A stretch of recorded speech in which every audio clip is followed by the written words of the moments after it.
This is Kim Sageball. Welcome to Higher Live's Marketing Live broadcast. It's September 30, 1 o'clock Eastern Time, and this is Marketing Live. I'm your host, Kin, short for Kinnery, but you can call me Kim. I serve as the Associate President for Marketing, Branding, and Creative at RIT, which is the Rochester Institute of Technology, where finally fallen upon us. I was hoping for some sunshine today, but it's a good day to be indoors and to be talking on a webcast as opposed to being outside, I suppose. Today's live broadcast, we're going to be talking about authenticity in higher education marketing. Marketing Live is a part of the Higher Ed Live network. All of our episodes offer you direct access to the best and brightest minds in education. Be a part of a live broadcast by sharing your knowledge. Participate in today's discussion by tweeting us using the hashtag HigherEdLive. You can also access my live or episodes on the go by subscribing to our podcast. By the way, did people know today is International Day? Yes, there's a day for everything. And apparently today it's about podcasts, so it couldn't be more perfect. Today's live broadcast is powered by Platform Q Education's Conduit online engagement platform. Learn how to integrate continuous online engagement into your marketing and enrollment plans using Conduit. Visit platformqedu.com. All of those are recorded. They're free and easy to access in the video archives at higheredlive.com. Or you can take Higher Ed Live with you on the go, subscribing to the podcast.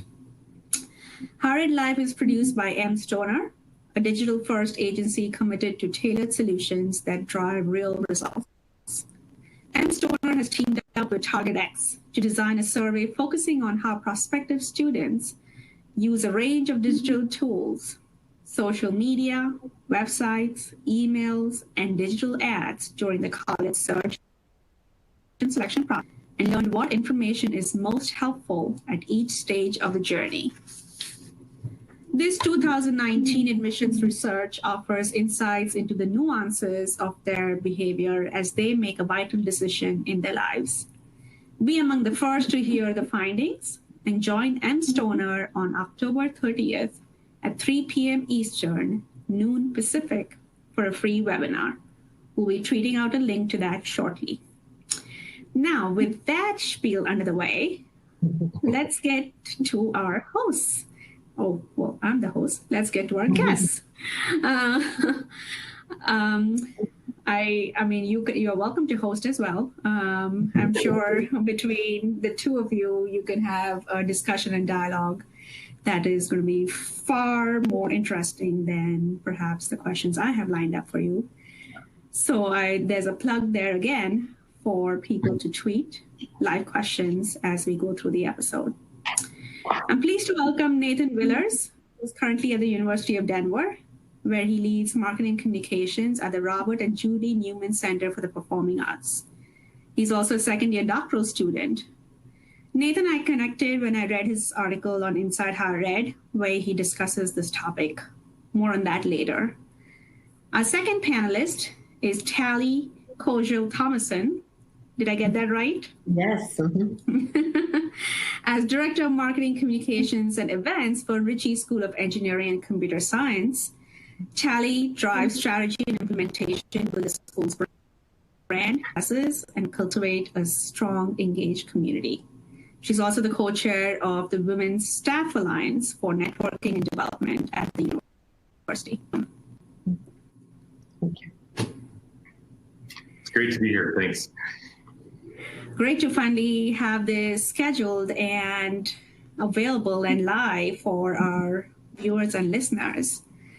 So I'm going to open it up by talking a little bit about how this episode came to be. I was reading inside higher ed, like a lot of the higher education community does. And they have this occasional, I wouldn't say op-ed, but a guest blog that's called, I think, Call to Action for Market in Higher Education. And I came across Nathan's article there that illuminated this importance of authenticity, which is an assertion that we really use a lot in Marcom. It's probably used outside of that too. But I hear it often that, hey, be authentic. Whatever we say, whatever we do, let's be authentic. And I feel like it's used loosely or it's used with a different understanding by different people. And so I wanted to unpack that. And Nathan, you did a great job of unpacking that in your article, but go deeper with you and Tally, given this is your research area and interest area as well. So tell me a little bit about yourself. What got you interested in the topic? Sure. I'm a relative newcomer to higher ed. I've worked in the field for about 2 years, a little over 2 years now. And I came from the nonprofit world, so higher ed adjacent, but not in it specifically. And as a new person coming in, I found that it's an industry, and this is not unique to higher ed, but it's an industry that likes to talk a lot about increasing diversity, equity, and inclusion, but is not always that good at putting that theory and rhetoric into practice. And I think that many of us are trying really hard, and I think that's a good start, but it has benefits that come across for students as well as the organizations that go well beyond just rhetoric about it. So my interest in this came out of a class I was taking last spring called Current Issues in Higher Education. And the article actually was a part of that class as an assignment. It started that way, I should say. And after I finished the class and the assignment, I reworked the paper a little bit into an op-ed and submitted it to Inside Higher Ed, and they were kind enough to publish it. But for me, my background in marketing communications stemmed out of the graphic design start. And so it was a natural connection. And Tally can relate to this too, because she's has some background in design as well. I know what goes into those decisions and how people think about what they're using for Photoshop, and it was of interest to me to pursue that angle and see, really think deeply about how we're making use of that tool. And that's kind of where the article started. There's more to say, but how about you? Yeah, so like Nathan, I am relatively new to higher ed too. We actually started within a couple weeks of each other. Mm-hmm. My background is in, of course, marketing and communications and events in various different capacities, from nonprofit to corporate business and such. But more recently, prior to my work with the University of Denver, I had my own marketing company where I was really helping brand strategy for yoga teachers and other wellness experts. And that group is really hard to get interested in marketing themselves, because everything feels like it's broaching inauthentic with them if it's not completely transparent. So that was a really interesting look for me, is how does that transfer to other industries outside of the yoga community? And so higher ed and authenticity in marketing and transparency has been really fun but unique challenge that has really impacts my work on a day-to-day basis. Thank you for that. So in your roles currently at the university, how do you collaborate and have discussions on this topic? Or is this something that you focus on your own to kind of make sure in your everyday conversations and efforts that this is coming to the forefront? Or is there some concerted effort that you have put in place? Well, for me, at least, there's a couple of ways. I view it as particularly in our roles as communicators, I think we have a unique opportunity to show authenticity for our faculty, students, and various things in areas. And for me, at least, I work in an arts-oriented department, and a lot of our artists are fairly diverse, and it gives me a great opportunity to showcase that and improve for the university. We have some internal networks, as I'm sure many campuses do, that are venues to discuss this and talk about how what opportunities exist, and what do you? So the way that our university is structured is we do kind of work independently. Nathan drives the marketing for the Newman Center. I drive it for the School of Engineering and Computer Science. But like you said, we do collaborate, or at least come together to share best practices and ideas with our counterparts at the different units and universities, or excuse me, and schools on campus. I think one really great thing about working in higher ed, and I think it's something that really stands out differently from working in other industries, is there is definitely a call from faculty and students for authenticity, and for representing where we're at versus being aspirational. And I think that's really nice, because a lot of times when you're working, I consider them my clients, of course, representing their work and what they're doing. And a lot of times you're in a different industry, you're educating the client about why stock photos are not the answer and why we don't want to overly Photoshop everything. And so it's nice to actually have an internal client group who's very supportive of our marketing efforts to show what we're doing and what is the actual reality versus the aspirational. Mm-hmm. Yeah, that's always a challenge, especially as we get deeper into, say, brand management and understanding how to position or a college or university in the marketplace. And there is that little bit of push and pull of where we are currently today versus where we want to be. How do we bridge that gap in an authentic way? And that's something I'd be interested in learning more about. But before we get there, Nathan, I'm curious, when you published the article, when Inside Harriet picked it up, what type of feedback did you get? Because you called on Photoshop as a tool, so mainly use of imagery and design. Did you get a lot of feedback from designers, or was it pretty much everybody in the Marcom space? I'm just curious about that. Overall, the feedback's been very positive, supportive. I think people have recognized that this can be a concern, and a lot of folks are thinking about how we bridge this particular issue, as you referenced, bridging that gap between showing what we are and showing what we aspire to be, as well as portraying it all with realness.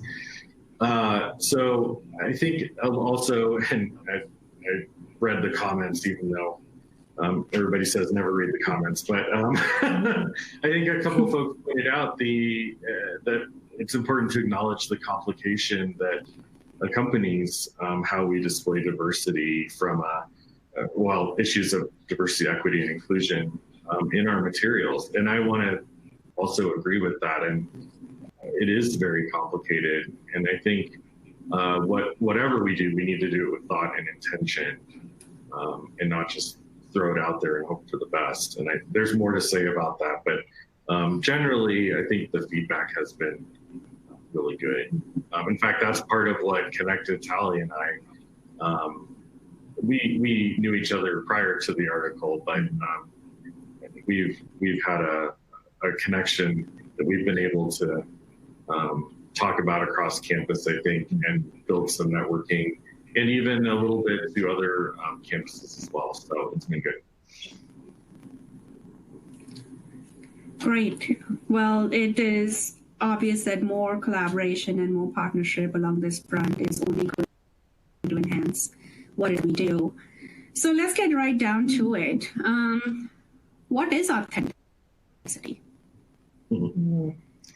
I would say that authenticity is the common, everyday, genuine experience that we're all having. Especially, the internet has been wonderful for helping us reach one another in ways that we never could, but it's also been very challenging in the sense that we're getting everybody's highlights and not getting the B-roll and the everyday experience. So when we're looking at authenticity, it's not just looking at the highlight reel, it's looking at the everyday, day-to-day, especially the common shared experiences. Yeah. When I was thinking about this question, I realized that for me at least, and I try not to do this too often, but for this particular thing, because authenticity is as an idea and a word has become somewhat generic and almost in a sense meaningless, it was useful to frame it in terms of what it's not. And there were a couple thoughts that I came up with. For example, it's not faking it. Obvious things like not putting people who weren't in a scene into the scene with Photoshop. It's not using people in tokenizing ways. It's not hypocritical. I think sometimes it's easier to recognize hypocrisy than it is to see realness, because that's what we sort of expect as humans. I do think there's some room for some level of aspiration, but I think you have to be very careful with that, and you have to be showing what is actually real without making it up.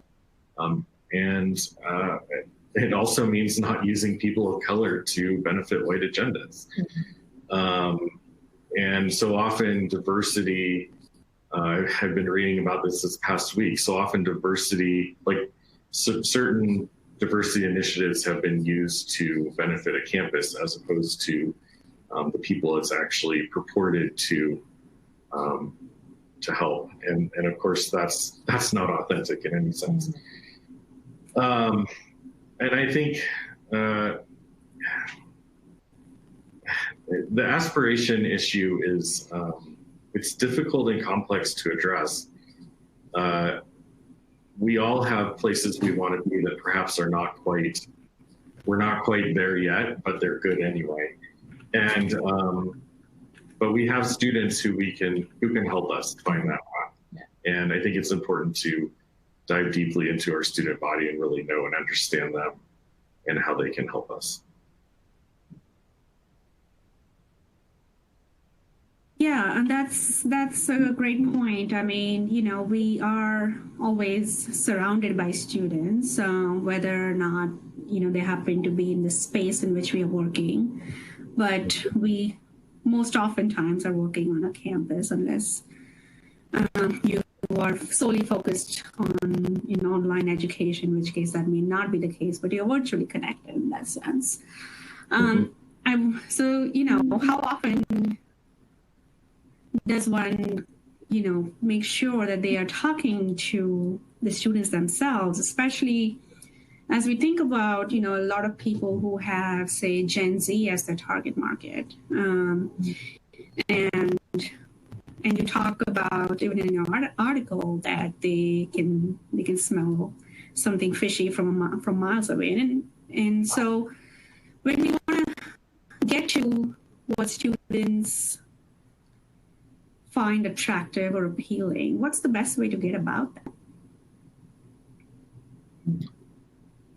I think that one of the things that's been really key for us is a lot of times when we look at, like Nathan said, talking about marketing and tokenizing and kind of filling in different types of populations and such, it's done with a desire to have the prospective students feel like they are represented and that they will see themselves as an organization. And I think one of the big challenges is just looking at such surface level content, gender, race, and such. And not that those are surface level pieces of identity, but really looking at the whole experience. And that's why I think the storytelling aspect of marketing has really blown up so much in the last few years. Is it's not just about seeing a student who looks like them, but hearing from students who, regardless of whether or not they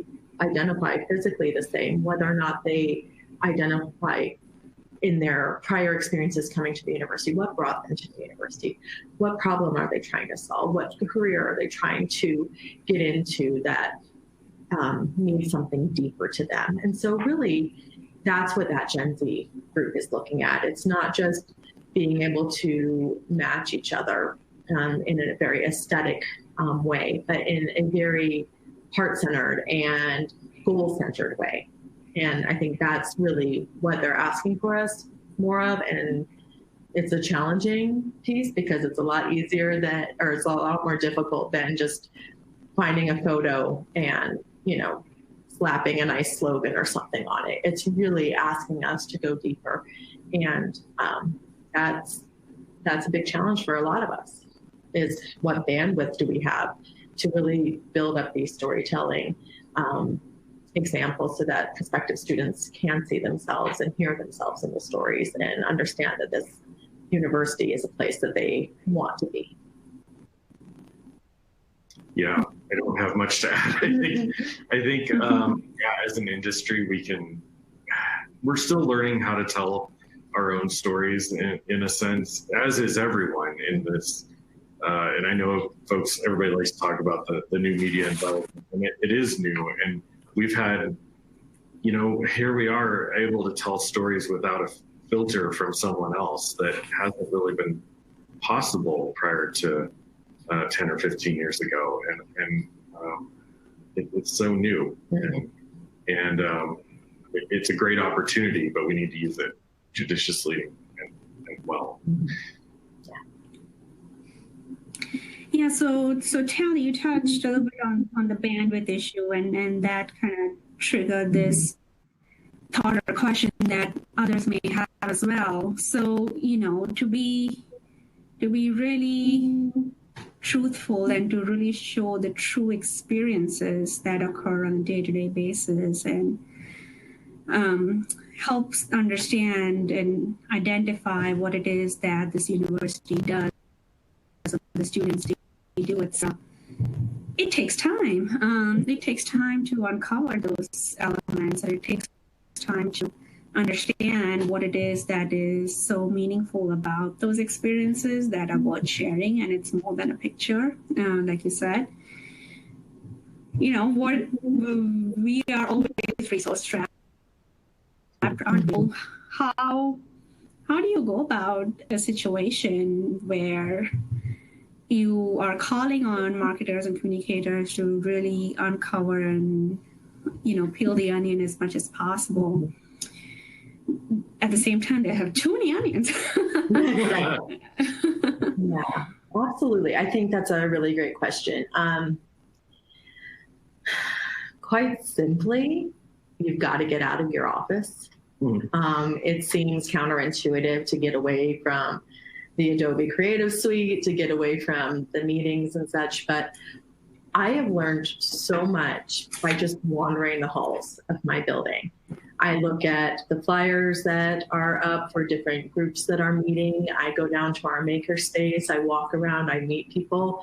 One of our students who is just amazing just went to the Grand Challenges Scholar Summit in England a couple weeks ago. And as soon as she came back, my office was one of the first that she stopped by to say hi, because I've built that relationship. And from her, I'm able to learn more about the work she's doing. She tells me more about the work that other people are doing. She tells me about her challenges. She tells me about the successes. And I wouldn't have that if I hadn't gotten out into the halls and met her at some point. And so while it may feel like it is, again, counterintuitive to getting work done, building those relationships and just getting to know the students in a really one-on-one way is really helpful. And I can't do that with every student. That's just not possible. But the more students I meet, and especially the students who aren't the ones that would naturally come to our attention, the ones who aren't constantly in the limelight because they're doing something really exceptional. Those students are easy to find because you will hear about it from faculty. You will hear it in your report, in any type of student newspaper and any type of centralized Marcom. Those stories will come out in time. But it's really the stories of the everyday students who are having equally exceptional, if not as media focused experiences, that those are the ones I'm most interested in helping them helping tell the story of their path here and what got them here, where they're going, and what they're doing while they're here. Yeah, and I think that I would agree with everything Tally just said. I would add that at a high level, it's important to build into our projects, especially major projects, a couple elements. One is some level of student feedback and faculty feedback on the project, and then work within a time frame that's realistic. Meaning, if something maybe needs a couple academic years to see if it's really going to work or not, then make sure we're budgeted and planned around that idea of maybe this won't be successful in the first year, at least in terms of numbers. But if we build on it and improve it over a couple of years, that it has potential. I think those sorts of things obviously take more time, but ultimately will serve us better and make us more intentional about how we do our marketing communications projects and how we strategize around them. And I think it'll give us better success and we'll have fewer surprises overall, which is, of course, one of the, at least for me, it's in my day-to-day work, fewer surprises are always better. And I think for me, Yes. a lot of it is a long game. It is relationship building. It is patience to try something multiple times. And, we look at, we have a senior design day, and every engineer school has something similar to that. But each year we're uncovering different ways that we can share that experience and not looking at, well, we've always done it this way, so we're going to keep doing this way. But how can we adapt with the newest forms of media, getting student buy-in? And then also, what are the quick hits? What are some things that can be gleaned to create content right away? And then what is the long term? And you really have to have a very, to borrow from the business world, diverse portfolio. You have to have the quick hitting short pieces that are easy to turn around quickly, but also have the long, well thought out, intentioned projects as well. Well, speaking of, getting feedback from whoever it is that you want to get feedback from, sometimes, this is not a personal reflection. This is what one may think to be true, is that as you are getting feedback, or let's say going through a review and approval process from upper administration, even, people you work with or leadership or colleagues, what have you, there's still somebody who is like thinking about their constituent, right? And if they're working with women, or they're working with a group, or if they're working with internationals or what have you, or even if they're not working with them, but they know that that is an important element for the university to showcase, for the organization to showcase. And they are really keen on just checking the boxes, oh, do we have enough diversity? Check, check, check, check. What would you say to them if they weren't your bosses? Because I think that answer might be different from what you might say to anybody else. But how would you enable those people in this field who are trying to really portray the most honest representation out there, and yet get pushback on this doesn't have the perfect ratio? Sure. So there's a lot to be said for trying to make sure that we're accurately communicating the the richness and diversity of our student bodies, right? Many universities are still, of course, working on issues of diversity, equity, inclusion in their student body. But there is a lot to be had in existing campuses as well. And I think it, to me at least, the angle you come at it from, you can come at it from, well, we're checking off boxes. Or you can come at it from the angle of, we're portraying, we want to make sure that the images that we show show a wide swath of our campus community. And I think that if you're coming at it from that angle, you're going to be much more intentional. You're going to be much more considered. And I think your decisions are going to be defensible because you're going to make decisions that show that. Now, for campuses that are working on this, and honestly, we should all be working on this. I think that there are probably examples that those campuses can find that will show that this is maybe aspirational, but also good, and that's what they want to encourage, and that's what they want the conversation to be centered around. Yeah, I think that's all very valid. I think one thing for me is that the checkboxes shouldn't be used as part of an approval process, but they should be used as a checks and balances system for ourselves as marketers and for our whole university. Are we only covering one group at any, all the time? Or are we in balance of what we're covering, what actually makes up our student group and our faculty groups and such? And more than anything, we just need to make sure we're showing our relatable truth and not a manufactured dream of what we want things to be. Yeah. And so that might mean, I may have a lab who has graduate students that are completely international. And that's that lab, and that is that truth. And I'm going to cover that, and I'm not going to try to pull in, a domestic student for, to round it out or things like that. I'm going to, cover that as is and that real truth. But looking at making sure that the overall breadth of our stories and what we're covering and what we're sharing has a true representation of where we're at all around. And it may not be, again, we won't have every demographic in every story because that's not the truth. That's not the reality of where we're at. But making sure that we're reaching all of those unsung stories and really getting into who we are, and then having that aspirational content be a part of our stories. And in the sense of, like, we have a strategic plan within my particular school within this university. We do have goals of bringing our inclusive excellence up by having a stronger representation of women and a stronger representation of students identifying as people of color. And that's because we know that by increasing those voices in our undergraduate groups and our graduate groups will increase the offerings that we're able to do as far as research. It's going to improve our research.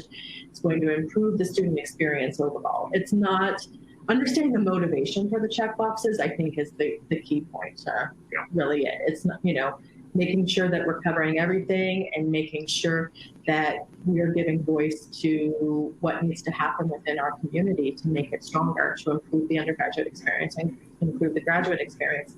And that means that diversity and inclusion. Yeah, I like the statement you made about, it has to be real and not manufactured, and to get super practical with this, I suppose, because ultimately we are practitioners, and we do need to produce content, produce materials, produce just marketing communications, messages to resonate with our target constituents. And sometimes when we put a call out for that type of content that is reflective of reality, we don't always get that back. And so we run with plan B, which is perhaps more in the manufactured space, if you will. in the sense that even though one may not use stock images or things like that, you just call on some people you know and try to put together this sense of reality that you know you want to project. It's unreal from what your university stands for or it represents. It's just not the way one would have liked to go about it. So how, would you consider that inauthentic?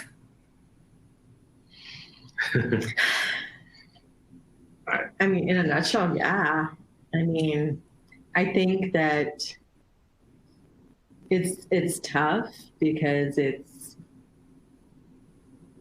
just not where you're at, and it's where you want to be, and that's a different conversation to have than, it's so much beyond what's authentic, but there's an element of integrity, and if you are recruiting students based on something that's not a reality, you're then going to be hindering their experience on campus when they're here, because you're giving them this idea of a world that they're actually not possibly going to be in.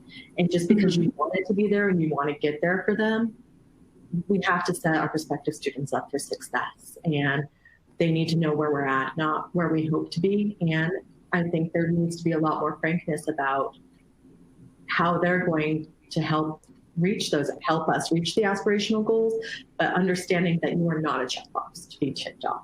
But we understand that the value that you bring, and this is why we think that you would be such an important part of our community. Yeah, that intentionality is so important, right? I think there's a conversation to be had with even maybe a prospective student about what we want to be, or what we want our institution of higher education to look like, but maybe we're not quite there yet.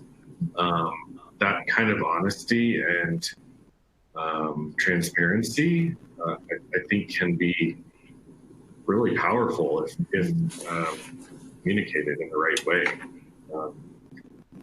Something that's, again, what I keep coming back to on all this is these are complicated issues. That's why we really need to think them through and not just hurry through the next project.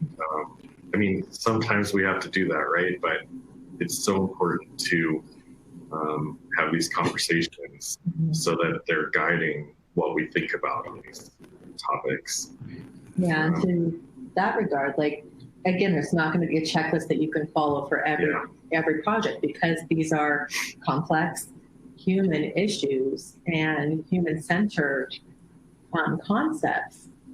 We have to look, there's just not a cookie cutter mold for everything. We have to look at each project, each intention, each audience, each story in its own bubble, its own context. Yeah. And on whom does that onus lie primarily? The chancellor. I mean, I say that a little jokingly, but in all honesty, these sorts of things really do have to come from the top. It starts with the board of directors and the chancellor, creating a culture that values thoughtfulness in diversity, equity, and inclusion. And I also equally think that it's important for folks at the ground level, like us, and even in central marketing and communications departments, to be conscious of the need to think through what they're doing, and feed that back up to the folks who are developing strategy at the high level.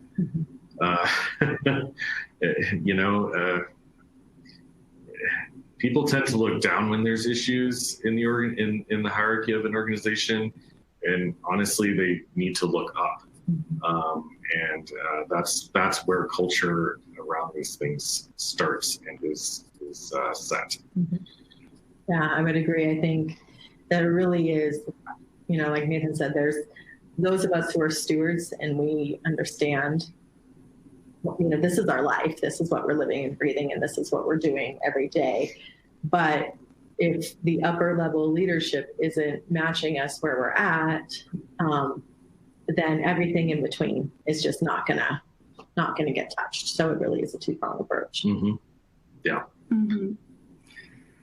And speaking of those on the ground like us, I guess the question is then, whether you're a designer using Photoshop, not, the kind of Photoshop activities we see, say, sometimes done in the corporate world where it's almost too hard to even believe. Mm-hmm. That it's almost transparent how it's inauthentic, or if it's about writers and those who take that student voice and sort of massage it to make it sound like the institution, if you will. Mm-hmm. Should they not be undertaking those type of activities? Should they step away from, say, putting some touches on a picture or some, changing some words here and there for a student? I guess, what is your advice on the ground? Yeah. I think that, so my thought on this is that there is probably some room for that, as long as, and there's a thing with, for example, qualitative research studies where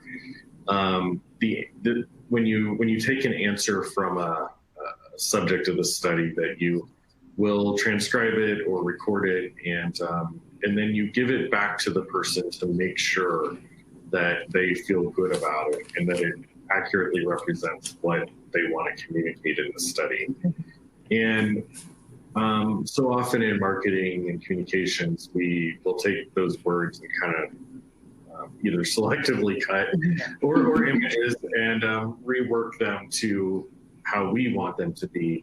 And I think there's some room for that, but my opinion is that we need to be feeding those back to the folks who are the subject of them, and make sure that it still accurately portrays what they want to communicate. I don't think anybody is opposed to someone helping them sound better, but if they sound different, then that's a whole other problem. Yeah, absolutely. I think it's the just because you can doesn't mean you should kind of model of thinking. We've seen Photoshop images where tattoos are removed, or people's weight is changed, or their skin tone is changed. And that's a far cry from, maybe cleaning up a little acne or something. And so I think that you shouldn't really alter a photo without getting the input from the subject. Mm-hmm. And I think, a few flyaway hairs and getting those out that's one thing, but completely changing somebody's physical aesthetic that's definitely not okay. And each person is going to have their own level of comfort. And there might be that person who's like, oh, well, can you maybe help me lose 10 pounds off this picture? And that's when you're like, oh, is that what we want to do? Or do we want to, represent them as they are? And so those are, again, those constant challenges that we're always revisiting. Things like cutting out ums and uhs from quotes.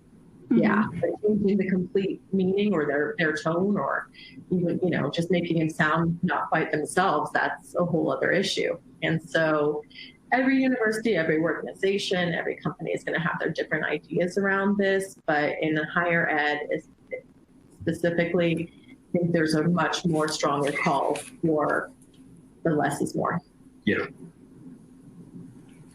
So are there any institutions, organizations, etc., that are doing this well? And I don't want to call it doing, but really are walking the walk, if you will? Yeah, I haven't really thought of any that are specific to higher ed. I know there's a lot of them, like campaigns going through my mind, but none that isolated. But one thing I thought of when I first thought about this question was there's a company called Universal Standard, and they're a clothing company. And one really cool thing they do is they create myriad sizes. So for extra small to women on the other end of the spectrum. And something that they do, a lot of times you'll see in ads, oh, we carry a wide range of sizes for a women's clothing company, but they only showcase women in a size 2 wearing their clothing. You don't see pictures of a woman in a 16 or an 18 wearing their clothing. And so one really cool thing with Universal Standard is they have pictures of everything in their catalog photographed on different models. And so you can say, show me this in a 14 or show me this in a size 4. So you get a much better idea of what it's looking like. And that's something that says we create sizes for everyone, and we want you to feel comfortable and see yourself, and we want you to love them in them. Versus we create sizes for everyone because we know majority of women in the US are actually on a bigger platform, and we're giving away market share if we don't.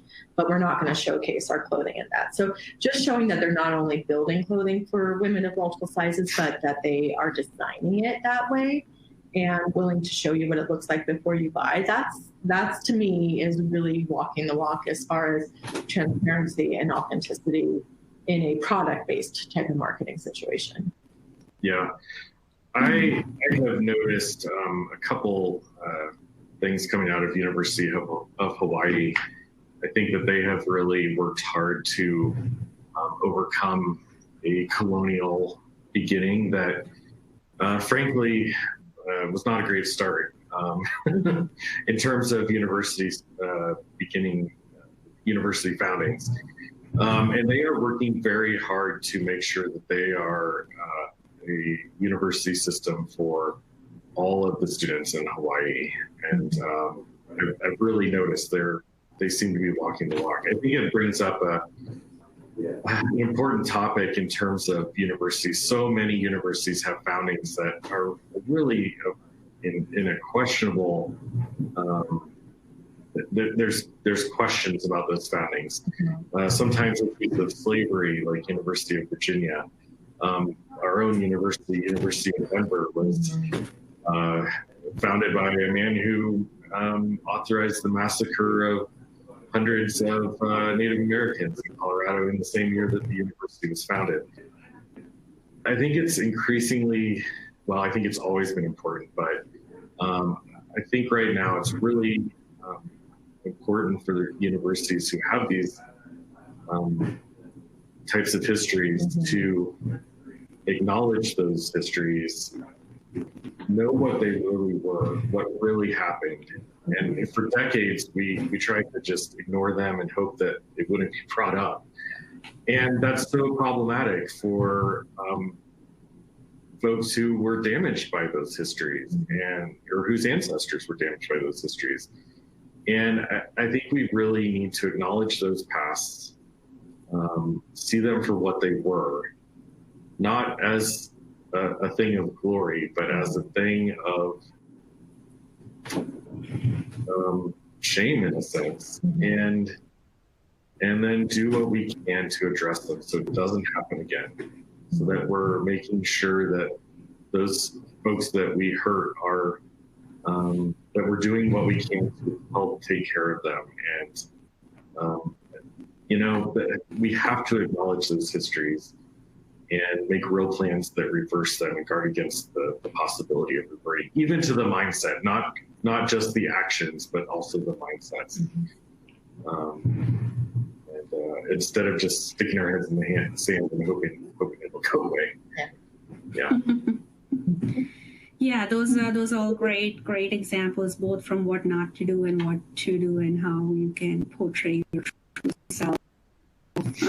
For me, personally, I have followed and admired some obvious campaigns in the corporate world, such as the Dove campaign. I think they do a great job of showing beauty, if you will, in all its forms, all shapes and sizes and all ages.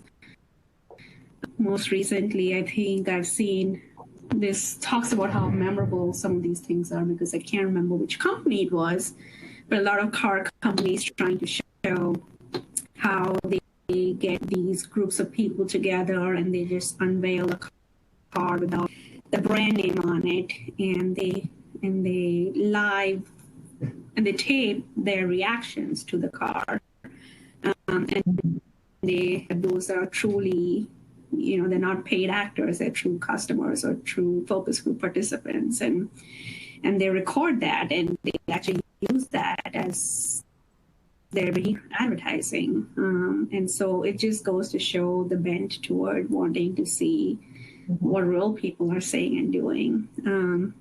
In higher education, I feel like, while there are a lot of universities that are making a solid attempt, at least, if not getting to the final state, whatever the end state might be, on a case-by-case basis. Maybe there is no end state. Maybe it is just an ongoing kind of endeavor. I have always maintained that marketers really need to be more in touch and more in line with those who are in charge of the experiences. You see the trend again outside of higher education, where chief marketing officers are becoming chief experience officers because of this whole nature and emphasis on, hey, what we better be saying what we're doing and vice versa, kind of a thing. We don't want to just talk the talk and walk the walk, and make sure that experience is consistent through an omni-channel approach, whether it's in person or whether it's a visit at an open house, or whether it is a communication or interaction with the bursar's office, etc. I mean, if you're talking about, we are a strong, supportive community, let's make sure we are in fact that, right? And those are my 2 cents for what they're worth on this particular subject. I definitely agree with all that. I don't know that I have a lot of canned answers, but I do think what we've talked about in terms of, it's hard to fit a mold, but I do know that talking about it is important, and so often we don't. We just do. And I like the idea that the conversation here and in other places is ongoing. Not sure where we'll arrive at something that we can consider done, but I think that's okay. I think that it's all about having these conversations and really realizing that we're living in really amazing times as far as the opportunities. I mean, from the point when I started 20 something years ago to now, like all the different channels, like everything has changed, and it's been a lot of work to stay up with it, but it's also really cool. And if you actually take the time to talk to Gen Zers and millennials and such and get to know them, they are really amazing. And instead of seeing the differences in them as an obstacle or a challenge or wishing that it would go away, if you can embrace it, like these kids know more at 16 than I ever knew at 16.